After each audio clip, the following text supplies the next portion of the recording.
നമസ്കാരം. ഇന്നലെയാണ് നരേന്ദ്രമോദി കേരളത്തിൽ വന്നത്. കേരളത്തിൽ പാലക്കാടും തൃശ്ശൂരും അദ്ദേഹം നടത്തിയ റോഡ് ഷോയിലും സമ്മേളനത്തിലും അദ്ദേഹം പ്രധാനമായിട്ട് പറഞ്ഞത് കേരളം കേന്ദ്രത്തെ കൊള്ളയടിക്കുന്നു എന്നാണ്. അദ്ദേഹം BJPയുടെ നേതാവ് മാത്രമല്ല, ഇന്ത്യയുടെ പ്രധാനമന്ത്രിയാണ്. ഇന്ത്യയുടെ പ്രധാനമന്ത്രി പറയേണ്ട വാചകമല്ല അദ്ദേഹം പറഞ്ഞു. കാരണം ഇന്ത്യയിലെ ഒരു പ്രധാനപ്പെട്ട സംസ്ഥാനമാണ് കേരളം. ഇന്ത്യയുടെ ഭരണ സംവിധാനം എന്ന് പറയുന്നത് ക്വാസി ഫെഡറലാണ്, അർദ്ധ ഫെഡറലാണ്. കേന്ദ്രത്തിനും അതുപോലെ സംസ്ഥാനങ്ങൾക്കും അവരുടേതായിട്ടുള്ള അധികാരമുണ്ട്, അവരുടേതായിട്ടുള്ള പരിമിതികളുമുണ്ട്. എന്നാൽ കേന്ദ്രം ഫെഡറൽ സംവിധാനത്തിന് പകരമായി അർദ്ധ ഫെഡറൽ സംവിധാനത്തിൽ കാര്യങ്ങൾ കാണുമ്പോൾ കേന്ദ്രവും സംസ്ഥാനവും തമ്മിലൊരു ഡിസ്പ്യൂട്ട്, തർക്കമുണ്ടായാൽ അതിൽ അവസാന വാക്കെന്ന് പറയുന്ന കേന്ദ്രത്തിൻ്റെ ആയിരിക്കും എന്നുള്ളതാണ്. എന്നുവെച്ചാൽ കേന്ദ്രത്തിന് മേൽക്കൈയുള്ളതും എല്ലാ സംസ്ഥാനങ്ങളെയും ഒരുമിച്ച് ചേർത്ത് നിർത്തിക്കൊണ്ടു പോകാൻ പറ്റുന്ന ഒരു ഇൻക്ലൂസീവ് ക്യാരക്ടറും ഉള്ള ഒരു സംവിധാനം വേണം എന്നതിൻ്റെ അടിസ്ഥാനത്തിൽ തന്നെയാണ് ഫെഡറൽ സംവിധാനമാണെങ്കിൽ പോലും അതിനെ ഏകോപിതമായ സ്വഭാവം നിലനിർത്താൻ വേണ്ടി ക്വാസി ഫെഡറലായി അത് മാറ്റാൻ അന്നത്തെ ഭരണഘടനാ വിദഗ്ധന്മാർ തീരുമാനിച്ചു. അതിൻ്റെ തുടർച്ചയാണ് നമ്മളുടെ രാഷ്ട്രീയവും നമ്മളുടെ സാമൂഹ്യവും ഒക്കെ ആയിട്ടുള്ള ജീവിതം എന്ന് പറയും. അവിടെയാണ് നരേന്ദ്രമോദി ആ സങ്കല്പത്തിന്, കൺസെപ്റ്റിന് കത്തിവെക്കുന്ന കാഴ്ച നമുക്ക്.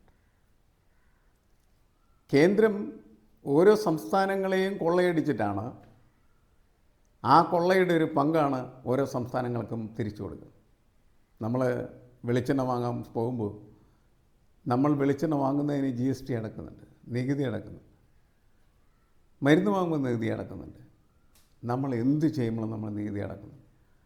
ആ നികുതിയൊക്കെ നമ്മുടെ സംസ്ഥാനത്ത് നിന്ന് കൊള്ളയടിച്ചുകൊണ്ട് പോവുകയാണ് നരേന്ദ്രമോദി എന്ന് പറഞ്ഞാൽ BJPക്കാരെന്ത് പറയുന്നത്?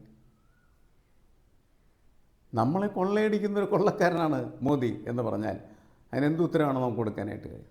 അതേപോലത്തെ ഒരു ചോദ്യമാണ്, അതേപോലത്തെ ഒരു വിഷയമാണ് നരേന്ദ്രമോദി തൃശ്ശൂരിലും അതേപോലെ പാലക്കാടും പറഞ്ഞു. ആ വെയിലത്ത് അദ്ദേഹത്തെ കാത്തിരിക്കുന്ന ആരാധകർ അതൊക്കെ കേട്ട് കൈയടിച്ചെന്നുള്ളത് ശരിയാണ്. അതെന്ത് അസംബന്ധമാണ് ആ മനുഷ്യൻ പറയുന്നത്? അങ്ങനെ ഒരു കാരണവശാലും പറയാൻ പാടില്ലാത്തതാണ് രാഷ്ട്രീയമായിട്ട് പോലും. കാരണം അതൊരു അസംബന്ധമാണ് എന്നുള്ളത്. കാരണം അതാത് സംസ്ഥാനങ്ങളിൽ നിന്ന് കോടിക്കണക്കിന് രൂപ നികുതിയായി പിരിച്ചെടുത്തിട്ട് അതിൻ്റെ ചെറിയ ഒരു അംശം മാത്രമാണ്, ചെറിയൊരു പെർസെൻറ്റേജ് മാത്രമാണ് കേന്ദ്രം എല്ലാ സംസ്ഥാനങ്ങൾക്കും കൊടുക്കുന്നത്. അങ്ങനെ കേരളത്തിൽ നിന്ന് പിരിച്ചുകൊണ്ട് പോകുന്ന നികുതിയുടെ ഒരു ഭാഗം തിരിച്ചു കൊടുക്കുന്നു എന്ന് മാത്രം. ആ ഭാഗം നമുക്ക് നൽകുന്ന സമയത്ത് നമ്മളുടെ വികസന പ്രവർത്തനത്തിനും ദൈനംദിനമായിട്ടുള്ള ജീവിത പ്രക്രിയകൾക്കും വേണ്ടി അത് ഉപയോഗിച്ചുകൊണ്ടിരിക്കുകയാണ് ചെയ്യും. ചിലപ്പോൾ വലിയ വലിയ പ്രൊജക്റ്റുകളിലേക്ക് പണം നിക്ഷേപിച്ചെന്നിരിക്കും. അപ്പോഴാണ് കേന്ദ്ര സംവിധാനത്തിൻ്റെ മുഴുവനും വക്താവായിട്ടുള്ള നരേന്ദ്രമോദി കേരളത്തിൽ നിന്ന് കേരളത്തിലെ ജനങ്ങളോട് പറയുകയാണ്, കേന്ദ്രം നൽകുന്ന ഫണ്ട് കൊള്ളയടിക്കുന്ന സർക്കാരാണ് ഇവിടെ ഇരിക്കുന്നത് എന്ന്. രാഷ്ട്രീയ തിമിരം ബാധിച്ചവർക്ക് മാത്രമാണ് അത് കേട്ട് കൈയടിക്കാനായിട്ട് കഴിയും, അല്ലാത്തവർക്ക് പറ്റുന്നതായിരുന്നു. അപ്പോൾ രാഷ്ട്രീയത്തിൻ്റെ രംഗത്തേക്ക് എത്തുന്ന സമയത്ത് എല്ലാവിധമായിട്ടുള്ള ഭരണഘടനാ ഉത്തരവാദിത്തങ്ങളെയും കമ്മിറ്റ്മെൻറ്റുകളെയും മറന്നു കളയുന്നതായിട്ടുള്ള രാഷ്ട്രീയ നേതാക്കൾ നമ്മൾ കാണുകയാണ് ചെയ്യുന്നത്. അത്തരത്തിൽ നിരുത്തരവാദപരമായിട്ടുള്ള ഒരു ഉണ്ടയിലെ വെടിയാണ് യഥാർത്ഥത്തിൽ കഴിഞ്ഞ ദിവസം നരേന്ദ്രമോദി പാലക്കാടും തൃശ്ശൂരും ആവർത്തിച്ചത്. തർക്കമില്ലാത്തൊരു കാര്യം. നമ്മളെപ്പോഴും ഭരണഘടനാ സംവിധാനത്തെ മുറുകെ പിടിച്ചുകൊണ്ട് നമ്മളുടെ എല്ലാ പ്രവർത്തനങ്ങളെയും അതിൽ കേന്ദ്രീകരിപ്പിച്ചുകൊണ്ട് മുന്നോട്ട് പോയാൽ മാത്രമാണ് ഭരണഘടന വിഭാവനം ചെയ്യുന്നതായിട്ടുള്ള ഒരു ജനാധിപത്യ സംവിധാനത്തിനകത്ത് നമുക്ക് പ്രവർത്തിക്കാൻ കഴിയുള്ളൂ. ഒരു സർക്കാർ, അത് ഏത് പാർട്ടിയുടെ ആയിക്കോട്ടെ, സർക്കാരാണ് എന്നാണ് കണക്കാക്കേണ്ടത്. കേന്ദ്രം ഭരിക്കുന്ന BJP എന്ന് പറയുന്നത് BJP ആയിട്ടല്ല ഇന്ത്യയിലെ ജനങ്ങൾ കണക്കാക്കുന്നത്. ഇത് ഞങ്ങളുടെ സർക്കാർ, ഞങ്ങളാൽ തിരഞ്ഞെടുക്കപ്പെട്ട സർക്കാർ, ഞങ്ങൾക്ക് വേണ്ടി പ്രവർത്തിക്കുന്ന സർക്കാരെന്ന്. അതേ സ്റ്റാറ്റസാണ് കേരളത്തിൽ നിലനിൽക്കുന്നതായിട്ടുള്ള പിണറായി വിജയൻ സർക്കാരിനും കേന്ദ്രം നൽകേണ്ടത്.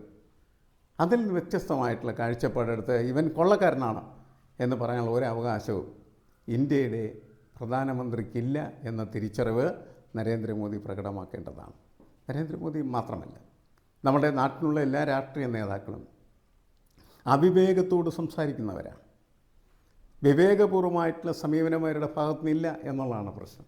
അത് രാഷ്ട്രീയത്തെ തന്നെ വലിയ ജീർണതയിലേക്ക് വലിച്ചിഴച്ചുകൊണ്ട് പോകുന്നുണ്ട്. രാഷ്ട്രീയ മേഖലയുമായി ബന്ധപ്പെട്ട് നിൽക്കുന്ന എല്ലാവിധമായിട്ടുള്ള മൂല്യവ്യവസ്ഥയും അത് തച്ചുടച്ച് തകർത്ത് തരിപ്പണമാക്കുന്നുണ്ട് എന്നുള്ളതാണ്. ഈ ഓരോ തിരഞ്ഞെടുപ്പും കഴിയുമ്പോൾ നമ്മളുടെ രാഷ്ട്രീയ സങ്കല്പങ്ങൾ വീണുടഞ്ഞ് വക്ക് തല്ലിയ പാത്രങ്ങളായി മാറിത്തീരുന്നുണ്ട്.